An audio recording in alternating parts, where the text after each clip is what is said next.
माननीय सदस्य श्री एस वेंकटेशन।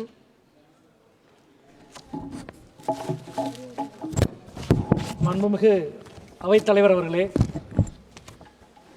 உலக மக்கள் தொகையில் 20% மக்கள் தொகையை கொண்ட இந்தியா உலக வர்த்தகத்தில் 2% மட்டுமே தன் பங்காக கொண்டிருக்கிறது.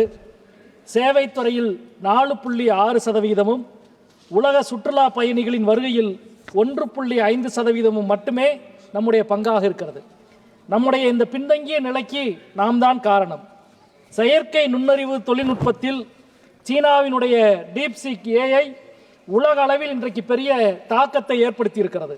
அமெரிக்கா உள்ளிட்ட நாடுகள் அதை எதிர்கொள்வது நடவடிக்கையை துவங்கிவிட்டார்கள்.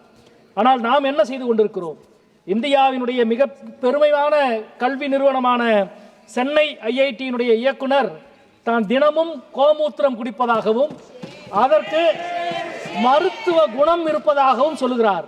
போலி மருத்துவத்தை, போலி அறிவியலை பரப்புகிற வேலையை செய்கிறார்கள். ஒன் நேஷன் ஒன் டாக்ஸ் என்று ஒரே தேசம் ஒரே வரி விதிப்பு கொள்கையை பற்றி பேசுகிறீர்கள். 1% மக்களிடம் 40% வருமானம் சென்று சேர்கிறது. அந்த 1% மக்களுக்கு போதுமான வரியை விதித்தால் மீதம் இருக்கிற 99% பேருக்கு வரி செலுத்த வேண்டிய அவசியமே இல்லை. ஆனால் நீங்கள் யார் பக்கம் இருக்கிறீர்கள் என்பதற்கு அது உதாரணம். ஒரே வரி கொள்கை என்பது எங்கே இருக்கிறது? ஒரு பாப்கனுக்கு 3 விதமான வரியை விதிக்கிறீர்கள். பொட்டணம் கட்டாத பாப்கனுக்கு 5% வரி, அட்டைப்பட்டியிலே இருக்கிற பாப்கனுக்கு 12% வரி, இனிப்பு தடவிய பாப்கனுக்கு 18% வரி. நண்பர்களே, இந்த அரசு மாண்புமிகு குடியரசுத் தலைவருடைய உரையிலே இருக்கிற விஷயம், இந்த அரசு தமிழ்நாட்டின் தேவையை மறுக்கிற அரசாக, தமிழ்நாட்டின் உரிமையை மறுக்கிற அரசாக, தமிழ்நாட்டின் பெருமையை மறுக்கிற அரசாக இருக்கிறது. 1000 கிலோமீட்டர் பயண பாதையை மெட்ரோ ரயில் மூலம் உருவாக்கி இருக்கிறோம், உலகின் 3வது பெரிய நாடு என்று இந்த அரசு பெருமையோடு சொல்லுகிறது. நான் கேட்கிறேன், இந்த 1000 கிலோமீட்டரில் தமிழ்நாட்டில் இயங்குகிற மெட்ரோவினுடைய அளவு எவ்வளவு தெரியுமா? வெறும் 54 கிலோமீட்டர் மட்டும்தான். உத்தரப்பிரதேசத்தில் 5 நகரத்தில் மெட்ரோ இருக்கிறது, மகாராஷ்டிராவில் 4 நகரத்தில் மெட்ரோ இயங்குகிறது, குஜராத்தில் 2 நகரத்தில் மெட்ரோ இயங்குகிறது, மத்திய பிரதேசத்தில் 2 நகரத்தில் மெட்ரோ இயங்குகிறது. ஆனால் தமிழ்நாட்டில் ஒரே ஒரு நகரத்தில் மட்டும்தான் 54 கிலோமீட்டர் மட்டும்தான் மெட்ரோ இயங்குகிறது. மதுரையினுடைய மெட்ரோ எங்கே, கோவையினுடைய மெட்ரோ எங்கே என்று மாநில அரசு மீண்டும் மீண்டும் கேள்வி எழுப்புகிறது.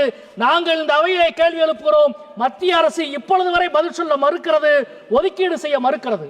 அதே நேரத்தில் இந்த அவையில் பெருமையோடு நாங்கள் அனைவரும் சொல்லிக் கொள்வோம், உங்களது டங்ஸ்டன் சுரங்க சதி திட்டத்தை முறியடித்த பெருமையோடு தமிழ்நாட்டு எம்பிக்கள் இந்த அவையிலே வந்து நாங்கள் நின்று கொண்டிருக்கின்றோம்.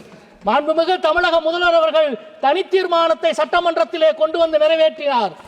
அந்த மதுரை மாவட்டத்தின் மேலூரிலே இருக்கிற அனைத்து ஒன்றியங்களிலும் ஊராட்சிகளிலும் தீர்மானம் நிறைவேற்றினோம். ஆனாலும் ஒன்றிய அமைச்சர் டங்ஸ்டன் சுரங்க திட்டத்தை கைவிட மாட்டோம் என்று ஒரு முறை, இருமுறை அல்ல 3 முறை அறிக்கை விட்டார். ஆனாலும் நாங்கள் தளரவில்லை. விடாப்பிடியான போராட்டத்தை 77 நாட்கள் நடத்தியதால் இன்றைக்கு வெற்றியோடு நாங்கள் வந்திருக்கிறோம். இந்த வெற்றிக்கு பிறகு மாண்புமிகு அமைச்சர் அவர்கள் சொல்லுகிறார், மக்கள் இனிமேல் நிம்மதியாக தூங்குவார்கள் என்று சொல்லுகிறார். மக்கள் இனிமேல் நிம்மதியாக தூங்குவார்கள். சரி, இந்த தூக்கத்தை கெடுத்தது யார்? நீங்கள் தூக்கத்தை கெடுத்தவர்கள். மக்கள் மகிழ்ச்சியோடு இருப்பார்கள் என்று டங்ஸ்டன் திட்டத்தை ரத்து செய்துவிட்டு அமைச்சர் சொல்லுகிறார், அது எங்களுக்கு தெரியும், மக்கள் மகிழ்ச்சியோடு இருப்பார்கள் என்று. ஆனால் இந்த துயரத்தை கொடுத்தது யார்? நீங்கள் கொடுத்தீர்கள். எனவே தான் மக்கள் விடாப்பிடியான போராட்டத்தை நடத்தி இன்றைக்கு டங்ஸ்டன் சுரங்க திட்டத்தை ரத்து செய்ய வைத்திருக்கிறார்கள். ஆனால் இன்றைக்கு மாண்புமிகு ஜனாதிபதி உரையிலே என்ன சொல்கிறீர்கள்? அரிய வகை கனிமங்களை எல்லாம் தனியார் கைகளுக்கு அனுமதிக்கப்படும் என்று ஜனாதிபதி உரையில் நீங்கள் குறிப்பிடுகிறீர்கள். ஒரு இரையை பறித்துவிட்டு பெரும் விருந்தே நாங்கள் கொடுக்கிறோம் என்று இன்றைக்கு தனியார் நிறுவனங்களுக்கு நீங்கள் கொடுக்கிறீர்கள். ஒரு அரிட்டாபட்டியை நாங்கள் காப்பாற்றி விட்டோம், அதற்கு பதிலாக இந்தியாவில் பல அரிட்டாபட்டிகளை நாங்கள் உருவாக்குவோம் என்று நீங்கள் சொல்லுகிறீர்கள். அதே போல இந்த அவையில் மிக பெருமைக்குரிய விஷயம், மரியாதைக்குரிய தூத்துக்குடியினுடைய நாடாளுமன்ற உறுப்பினர் அவர்கள் இங்கே மிக கம்பீரமாக சொன்னதை போன்று இந்தியாவினுடைய வரலாற்றில் வசீகரமான ஒன்று இரும்பு தொழில்நுட்பம்.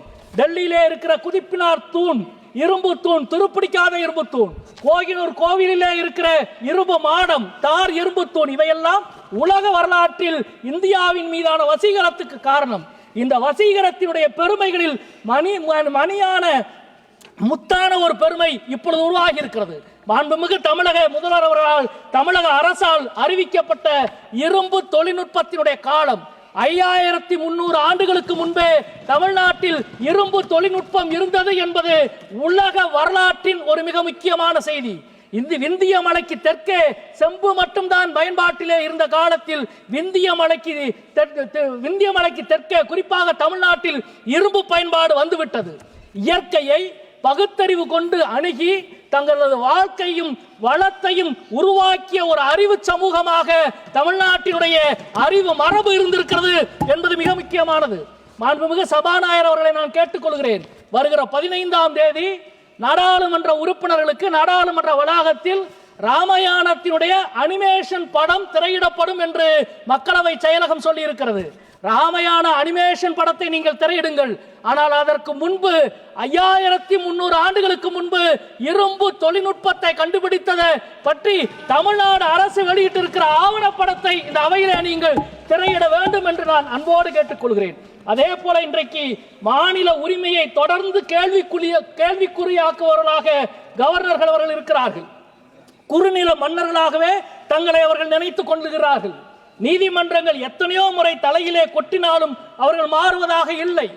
அரசர்களின் ஆடையை அணிந்து கொள்வதால் மட்டுமே ஒருவர் அரசராகிவிட முடியாது. அவர் நாடக கலைஞராக மட்டும்தான் ஆக முடியும். இந்த உண்மையை அவருக்கு எப்படி புரிய வைப்பது என்று தெரியவில்லை.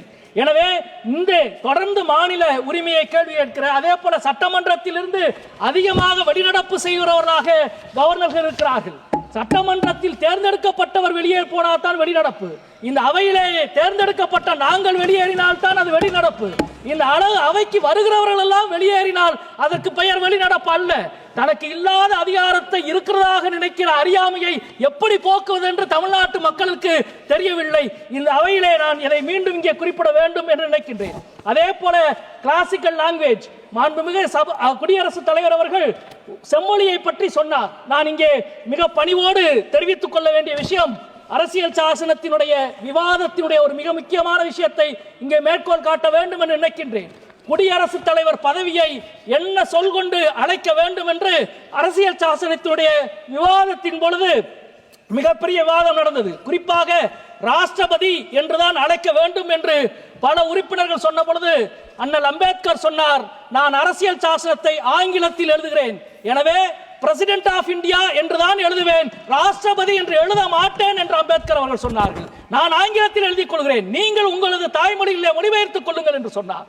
ஆனால் இன்றைக்கு அரசியல் சாசனத்தினுடைய 75வது ஆண்டை கூட்டு நாடாளுமன்றத்தில் 2 அவைகளும் இருக்கிற நாடாளுமன்றத்தினுடைய அவையில் மாண்புமிகு குடியரசுத் தலைவர் அவர்கள் அரசியல் சாசனத்தினுடைய முகப்புரையை படிக்கிற பொழுது நீங்கள் ஆங்கிலத்தில் படிக்கப் போகிறீர்கள் என்று நாங்கள் எல்லாம் காத்திருந்தோம்.